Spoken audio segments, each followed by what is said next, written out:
You ever have one of those days where everything goes sideways before your coffee's even cold? Yeah, that was me. Not too long ago, though. I doubt most folks have ever seen a meltdown quite like this, 30,000 feet above the ground, with the future of a whole neighborhood riding on every move. I'll never forget its sound of chaos, the faces twisted with panic, and one woman, Karen Lane, determined to turn the entire flight into her own private stage show. But let me back up a sec. My name's Evan Cross, and flying planes is what I do. Not the glamorous, scarf blowing in the wind kind, but the gritty, focus or die kind, where you're responsible for 180 lives at altitude, and a wrong move means you're on the news for all the wrong reasons. That morning, I was just trying to deadhead home, catch a quiet flight, maybe read a little, gear up for another round trip tomorrow. I wore regular clothes, red polo, jeans, nothing to give me away. My seat was too, a little first-class perk I never took for granted. I wasn't looking for trouble. But when you've got a sixth sense for drama, maybe, it comes from all those years watching for the smallest flicker of a warning light. It's hard to miss Karen's shrill voice at the gate. She was arguing with Brenda, the gate agent, demanding my seat with the kind of force that makes small dogs run for cover. "I need 2A for medical reasons," she said, even though she's maybe 5'4" on a good day and built more for bulldozing than stretching. Brenda held the line, cool as ice, until finally Karen stormed off with 3B, throwing me a glare like she just lost a crown. That's classic Karen, president of our HOA back home, destroyer of gnomes and basketball hoops, now ready to rewrite airline policy just to get her way. So we board. I keep quiet. Karen, of course, makes a production out of stowing her bag, grumbling loud enough for half the cabin to hear. And that's when the first odd thing happens. A slick, overdressed guy with a gold pinky ring, not in first class, but loitering by the forward galley, accidentally bumps into a young flight attendant, Sarah. His hand brushes her open bag for a second too long. Nobody else seems to notice, but I do. It's a trick as old as cons themselves. Distract, plant, vanish. He's gone before Sarah's even processed it, and something in my gut twists. I text my wife. Lanash got her own battle brewing. Tells me Karen's trying to ram through an emergency HOA vote tonight, pushing a zoning change to let some big developer bulldoze half our neighborhood. It clicks. That guy with the ring, the timing, Karen's sudden urgent scythe reconnected.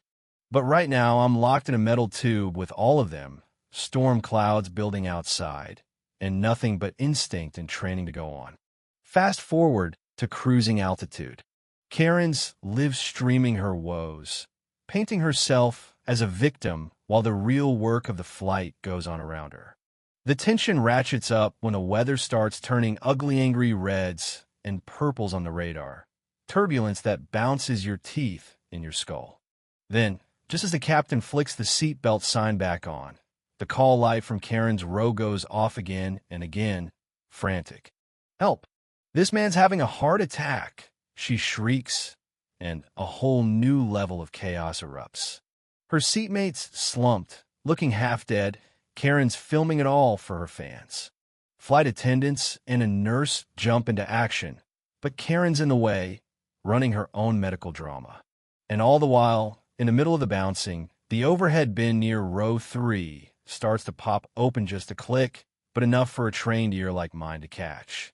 I make my way up, breaking the rules. Yeah, but you don't ignore your gut in the air. I tell Maria, the lead flight attendant, to check the bin.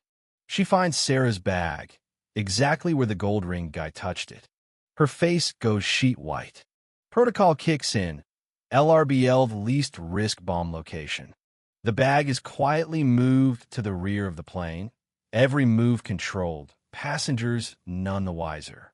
Then the reel twists out of nowhere. A little kid, no more than 5, slips free in the aisle just as a loose service car barrels down, knocked loose by the turbulence.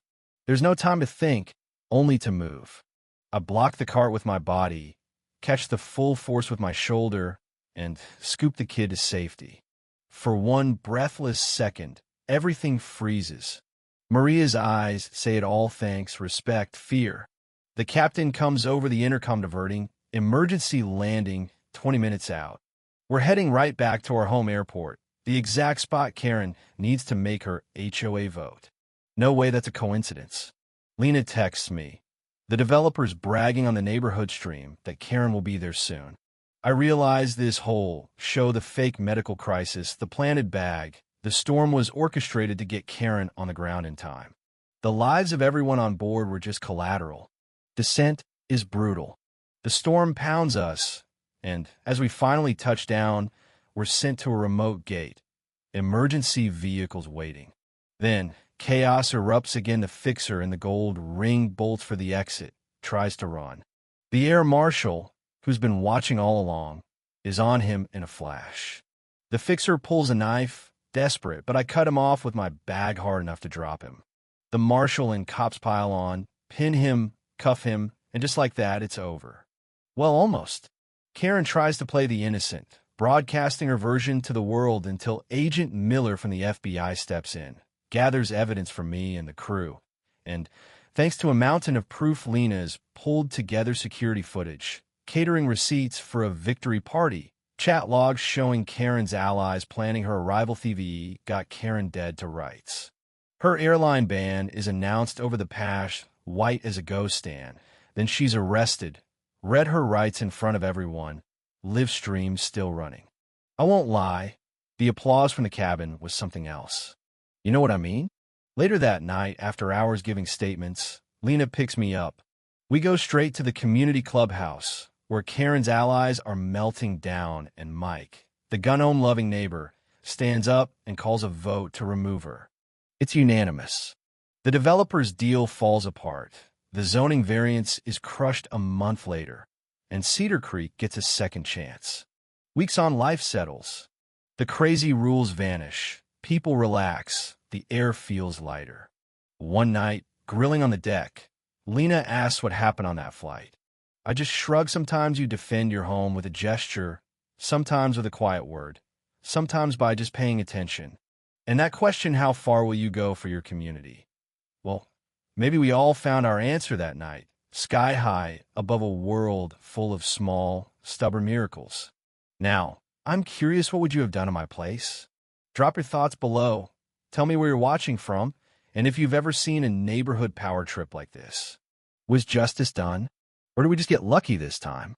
Let's hear it, because every street, every flight, has its own Karen waiting in the wings. You'd think that after a fiasco like that, after watching the so-called queen of our HOA get walked out in cuffs, after helping land a plane in the middle of a storm just to save a neighborhood died, be able to sleep easy for a while.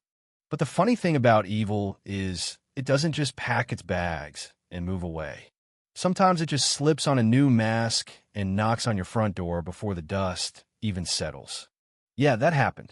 It started the very next morning. I hadn't even finished my first cup of coffee. Lena had finally crashed around 3 a.m., curled up with her phone, still texting neighbors long after I was out cold.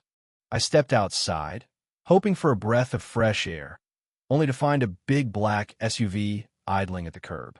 Out stepped two men buttoned up, no nonsense, one holding a briefcase, the other with a legal pad.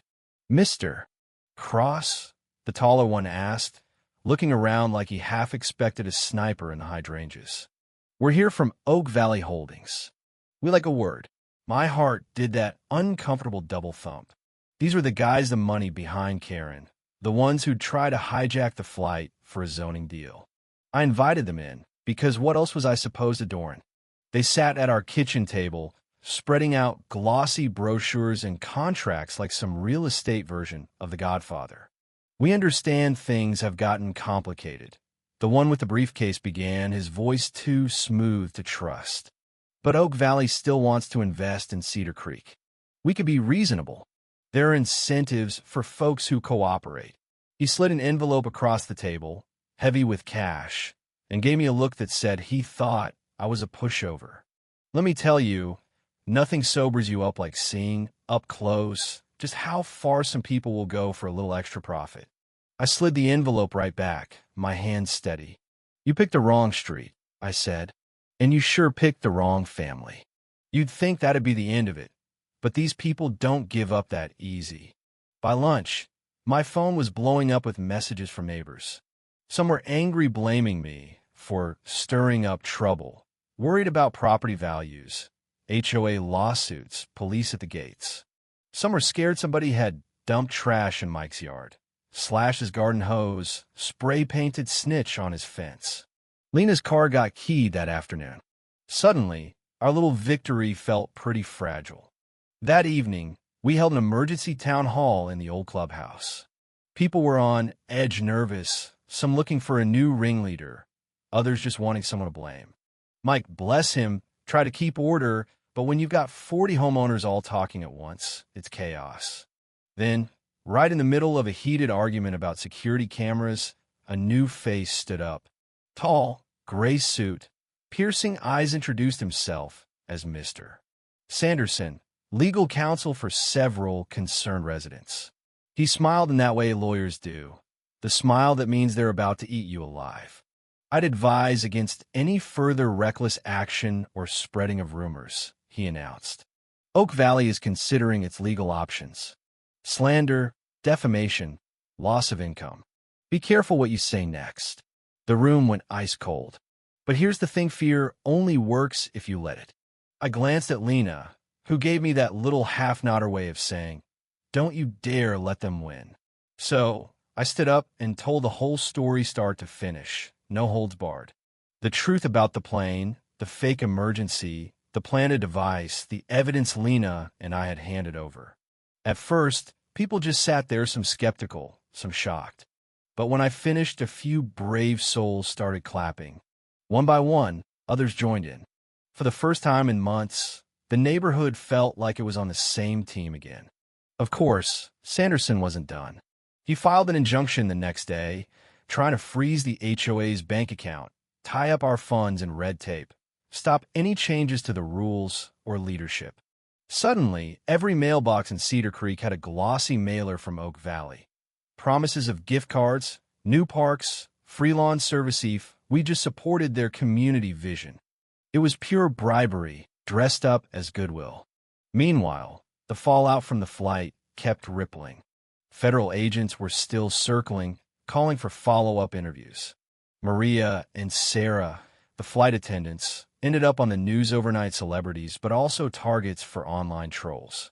Karen, awaiting trial, somehow still managed to leak a statement blaming everyone but herself.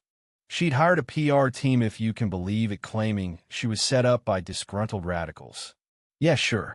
But the real trouble came one night about a week later, when Lena and I were headed home from a late grocery run. As we turned onto our street, we noticed headlights following too close. I slowed down, they slowed down. Lena's grip tightened on my arm. "Don't stop," she whispered. We drove a few blocks, turned randomly, finally pulled into the well-lit parking lot of the fire station. The car peeled away, tires squealing. Message received. The next morning, I found a dead squirrel nailed to our mailbox, a threat. Old school and ugly. That's when I decided enough was enough. I called Agent Miller, told her everything. Turns out, we weren't the only ones being harassed. 3 other neighbors had received threats. The feds got involved, finally raiding Oak Valley's offices. They found a stack of forged signatures, illegal wire transfers, and buried deep in the company files, a memo detailing how to neutralize opposition in Cedar Creek. It was evidence of a full-blown criminal conspiracy. What did it cost? Too much, if I'm honest. For weeks, Lena barely slept. Mike had to put up cameras just to keep his peace of mind. People who'd never even spoken before were suddenly huddled together at the mailbox, whispering about lawsuits and subpoenas. But something else happened, too. We started to trust each other again, to defend each other. That's how real communities are built, not through fake rules or pretty lawns, but through crisis and loyalty. Eventually, the indictments came down. Oak Valley's top brass were arrested. Mr. Sanderson vanished. Rumor was he left the country. Karen pled guilty to a dozen felonies, lost her house, her job, her reputation. The fixer, Frank, got a lighter sentence for turning state's evidence. And Cedar Creek? Well, it changed. We kept the garden gnomes, held summer barbecues in the open, wrote new bylaws that made sense. I even built a little lending library in my front yard, a place for neighbors to share stories, real ones, not the polished fables of HOA newsletters. But every now and then, I still check the rearview mirror when I drive home at night. Evil has a way of regrouping, of waiting for your guard to drop. That's the truth they never tell you in those shiny brochures. The fight never really ends. The cost of peace is eternal vigilance and sometimes a willingness to throw yourself between a child and a runaway cart, or between your neighbors and a snake in a suit.